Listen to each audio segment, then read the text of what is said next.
Salut la team, c'est Coach Sharaf. Alors, je dis souvent que le football, avant d'être collectif, est tout d'abord individuel. Ça peut surprendre beaucoup de personnes. Alors là, je vais vous expliquer pourquoi. Il faut savoir qu'un collectif, par exemple un collectif de 5 joueurs, c'est un ensemble d'individus. D'accord? Il y a 5 individus qui composent le collectif. Ça veut dire que sans individus, il n'y a pas de collectif. Dans le même raisonnement, si vous faites progresser les joueurs individuellement, d'accord, ensuite vous leur apprenez à jouer collectivement, et bien automatiquement, vous allez avoir une équipe très très forte. D'accord? Donc, en réalité, il faut faire les deux en même temps. Pendant que chaque individu progresse techniquement, il faut leur apprendre à jouer collectivement. Et en combinant la technique individuelle et le jeu collectif, eh bien, vous aurez un collectif beaucoup plus fort. Et il y aura 3 avantages. Premier avantage, c'est que l'entraîneur, lui, il pourra se concentrer seulement sur le jeu collectif.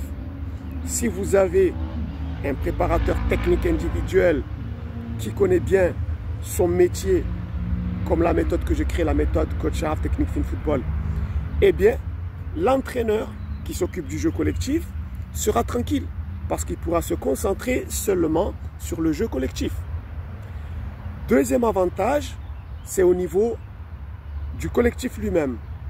Un collectif qui a des joueurs qui progressent individuellement et qui en même temps apprend à jouer ensemble, vous allez voir qu'au bout d'un certain temps, ce collectif sera beaucoup plus fort. Ça, c'est le deuxième avantage. Troisième avantage, c'est tout simplement les parents. Les parents qui inscrivent leurs enfants en club. Ils savent que leurs enfants vont progresser individuellement. D'accord? Et collectivement, bien entendu. Ça veut dire qu'ils savent que même si leur enfant, un jour, n'est plus dans le même collectif, mais il aura amélioré sa technique individuelle. Il aura amélioré la maîtrise de son corps, la motricité, les transitions pied droit, pied gauche, les dribbles, les différents slaloms, etc., etc. Donc, ils auront un enfant qui aura appris à jouer à la fois individuellement et collectivement. Donc, ce sont 3 avantages. Ce que je viens de vous dire, ce n'est pas que de la théorie, puisqu'on l'a mis en pratique cette saison avec un coach qui s'appelle Zégué à Herbel. On avait les U10 critériums.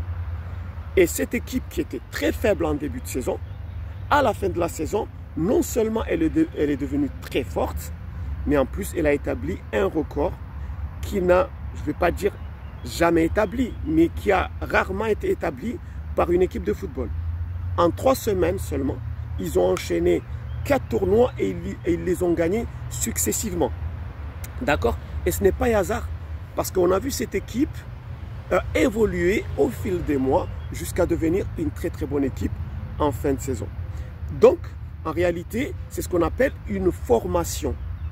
On prend des joueurs qui ont un niveau individuel et collectif, et à la fin de la saison, ils ont un autre niveau individuel et collectif.